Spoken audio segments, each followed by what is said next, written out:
ಒಂದು ಅಳಿಲಿತ್ತಂತೆ. ಆ ಅಳಿಲು ಒಂದು ಕೆಲ್ಸಕ್ಕೆ ಹೋಗ್ತಿತ್ತು. ಕೆಲಸ ಏನು? ಬಾದಾಮಿ ಸುಲಿಯುವಂತ ಕೆಲಸ.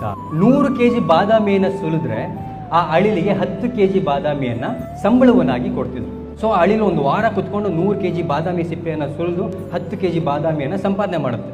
ಆಮೇಲೆ ಅದಕ್ಕೆ ಅನ್ಸುತ್ತೆ, ಇನ್ನೊಂದು 500 kg ಸುಲಿದು ಬಿಡೋಣ, 50 kg ಸಿಗುತ್ತೆ, ಆರಾಮಾಗಿ ಒಂದು ವರ್ಷ ಇದ್ಬಿಡ್ಬೋದು ಆರಾಮಾಗಿ ಅಂತ ಹೇಳಿ 500 kg ಬಾದಾಮಿ ಸಿಪ್ಪೆಗಳನ್ನು ಕೂಡ ಒಂದು ತಿಂಗಳು ಕುತ್ಕೊಂಡು ಸುಲಿಯುತ್ತೆ. 500 kg ಸುಲಿದಾಗ ಎಷ್ಟು kg ಸಿಕ್ತು? 50 kg ಬಾದಾಮಿ ಸಂಬಳವಾಗಿ ಸಿಕ್ತು. ಸೊ 50 kg ಬಾದಾಮಿನೂ ಕೂಡ ತಗೊಂಡು ಹೋಗಿ ಒಂದು ಕಡೆ ಸ್ಟೋರ್ ಮಾಡಿಕೊಂಡು ಆರಾಮಾಗಿ ತನ್ನ ಗೂಡಲ್ಲದು ತಿಂತಾ ಕೂತ್ಕೊಳ್ಳುತ್ತೆ. 1 ವಾರ ತಿನ್ನುತ್ತೆ, 2 ವಾರ ತಿನ್ನುತ್ತೆ, 3ನೇ ವಾರಕ್ಕೆ ಆಲ್ರೆಡಿ ಹಲ್ಲು ನೋವು ಶುರುವಾಗ್ಬಿಡುತ್ತೆ. ಯಾಕೆ ಅಂತ ನೋಡಿದಾಗ ಆ ಬಾದಾಮಿ ಸಿಪ್ಪೆಗಳನ್ನ ಸುಲಿದು ಅದ್ರ ಹಲ್ಲೆಲ್ಲ ಸೌದೋಗ್ಬಿಡುತ್ತೆ. ಅದೇನಂತ ಯೋಚನೆ ಮಾಡ್ತು, ಚೆನ್ನಾಗಿ ಸುಲಿದ್ಬಿಟ್ಟು ನಾಳೆ ಕುತ್ಕೊಂಡು ತಿಂತೀನಿ ಅಂತ ಯೋಚನೆ ಮಾಡ್ತು.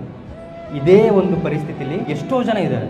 ನಾವೇನು ಮಾಡ್ತೀವಿ, ನಾಳೆ ರಿಟೈರ್ಮೆಂಟ್ ಲೈಫ್ ಚೆನ್ನಾಗಿರಲಿ ಅಂತೇಳಿ ಇವಾಗ ದುಡಿತೀವಿ, ಬಟ್ ಇವತ್ತಿನ ಕ್ಷಣಗಳನ್ನ ಬದುಕೋದನ್ನ ಮರ್ತ್ಕೊಳ್ತೀವಿ. ನಾಳೆಗೋಸ್ಕರ ಬದುಕೋದು ತಪ್ಪಲ್ಲ, ಬಟ್ ನಾಳೆಗೋಸ್ಕರ ಬದುಕ್ತಾ ಇವತ್ತು ಫ್ಯಾಮಿಲಿ ಜೊತೆ ಟೈಮ್ ಸ್ಪೆಂಡ್ ಮಾಡೋದಾಗಿರ್ಬೋದು, ನಿಮ್ಮ ಬಗ್ಗೆ ನೀವು ಕೇರ್ ತಗೊಳ್ಳೋದಾಗಿರ್ಬೋದು, ನಿಮ್ಮ ಹೆಲ್ತ್ ಬಗ್ಗೆ ಕೇರ್ ತಗೊಳ್ಳೋದಾಗಿರ್ಬೋದು, ಇವನ್ನ ಯಾವತ್ತೂ ಕೂಡ ಮರಿಬೇಡಿ. ಬಿಕಾಸ್ ನಿಮ್ಮ ಕೆಲಸಕ್ಕೆ ರಿಟೈರ್ಮೆಂಟ್ 60 ವರ್ಷಕ್ಕೆ ಹೌದು, ಬಟ್ ಜೀವನದಲ್ಲಿ ರಿಟೈರ್ಮೆಂಟ್ ಯಾವಾಗ ಬೇಕಾದರೂ ನೆಕ್ಸ್ಟ್ ಸೆಕೆಂಡಲ್ಲೇ ಬೇಕಾದರೂ ಆಗ್ಬೋದು.